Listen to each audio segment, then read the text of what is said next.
আসসালামু আলাইকুম প্রিয় ইউটিউব বন্ধুরা, তোমরা সকলে কেমন আছো? আশা করি ভালো আছো, আমিও ভালো আছি। তো বন্ধুরা, এই যে দেখুন, আপনাদের সঙ্গে আমি আরেকটা ভিডিও শেয়ার করব বলে চলে এসেছি। এই সাইডটাতে আমাদের অনেক সুন্দর সবজির বাগান আছে, তো সেটা আপনাদের সঙ্গে শেয়ার করব। আর এখানে একটা অনেক বড় নারকেল গাছ আছে, তো দেখা যাক নারকেল গাছটা থেকে নারকেল পাওয়া যায় কিনা।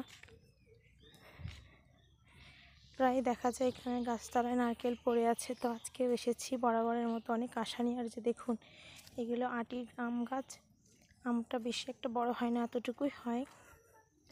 তো বন্ধুরা, পুরো ভিডিও জুড়ে তোমরা আমার সঙ্গেই থেকো। আশা করি ভিডিওটার কোনো না কোনো অংশ তোমাদের ভালো লাগবে। আর যদি ভালো লেগে থাকে তাহলে অবশ্যই চ্যানেলটাকে একটা সাবস্ক্রাইব করো। দেখেছো বন্ধুরা, বলতে না বলতে একটা নারকেল সামনে এসে হাজির। তো বন্ধুরা, এই নারকেলটা দিয়ে তোমাদের সঙ্গে পিঠা বানিয়ে শেয়ার করব। আর আমার শ্বশুর রাস্তা থেকে একটা তাল কুড়িয়ে পেয়েছে, সেটা দিয়ে তোমাদের সঙ্গে পিঠা বানিয়ে শেয়ার করব। আজকের পুরো ভিডিওটার সঙ্গে জুড়ে তোমরা থেকো। আর যে দেখো, কত সুন্দর সবজির গাছ, মাশাআল্লাহ সবজিগুলো অনেক সুন্দর হয়েছে। তো বন্ধুরা, এখানে অনেক সবজির গাছ আছে, উচ্ছে গাছ, মিষ্টি কুমড়া গাছ, আরও অনেক গাছ লাগানো হয়েছে। তো তোমাদের কার কার বাড়ির আঙিনায় এত সুন্দর সুন্দর সবজির গাছ আছে অবশ্যই একটু বলো। আর যে দেখো, নারকেলটা নিয়ে এখন যাই, দেখি যে বলি এইটাতে পিঠা বানাবো। তো এটা দেখো কি সুন্দর তাল। বন্ধুরা বলো তো, এটা কি?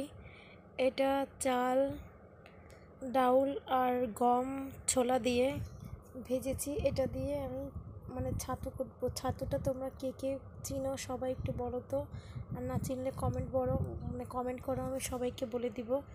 ওই যে দেখো, গরম গরম ভেজে জোড়াইতে রেখে দিছি ঠান্ডা হওয়ার জন্য। এটা মেশিনে দিব।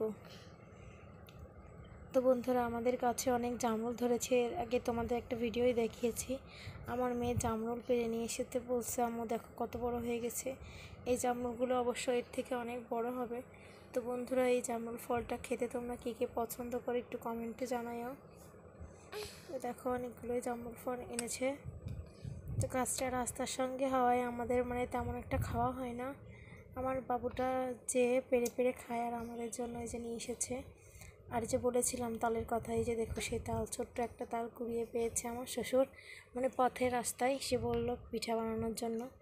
তো নারকেল ছিল না বলে পিঠা বানানো হয়নি। তো এর মধ্যে চাউল আতপ চাউল ধুয়েছি, ভিজিয়ে ধুয়ে পাঠাই দিছি করার জন্য। আব্বু নিয়ে গেল। আর এই যে আমার শাশুড়ি মা কিন্তু তাল ছিল অনেক সুন্দরভাবে। তোমরা অনেকেই জানে না, আমিও জানতাম না, কোনো পানি ছাড়াই এরকম সুন্দর করে তালটা সে ছেনে, তালের গোলাটা সে বের করে। তো এতে কোনো পানি ব্যবহার করে না, শুধুমাত্র এভাবেই তালের গোলাটা তালের ইটা বের করে। দেখো কত সুন্দরভাবে, অনেক গাঢ়ভাবে হয়েছে। তো এটাতে পিঠা বানানোর জন্য সব কিছু মাখিয়ে নিয়েছে, তারপরে তালের পিঠাটা বানাবে। আর এটা দেখো গুড়, এই গুড় দিয়ে পিঠাটা বানাবে। চাল কুটে তো এনেছে। আর এই যে দেখো, আমি নারকেলটা কিন্তু সুন্দর মতো কুড়িয়ে নিয়েছি। এইটা এই ইসের তাল পিঠার মধ্যে দেওয়া হবে, আর পাকান পিঠা বানানো হবে। যে দেখো কতগুলো তাল পিঠা হয়েছে। বন্ধুরা, তোমরা কে কে কোন পিঠা খেতে পছন্দ করে একটু বলো তো। আর এই তাল পিঠা কিন্তু এখন হয় না। আর দেখো, আমি পাকান পিঠা বানানোর জন্য রুটিটা বেলে নিয়েছি। আসলে এই পিঠা এক এক অঞ্চলে এক এক নামে পরিচিত। কার কার অঞ্চলে কী নামে পরিচিত একটু অবশ্যই জানাবে বন্ধুরা। এই দেখো, পিঠা বানানো শেষ। তো আজকের মতো এই পর্যন্ত। সবাই সুস্থ থেকো, ভালো থেকো, আল্লাহ হাফেজ।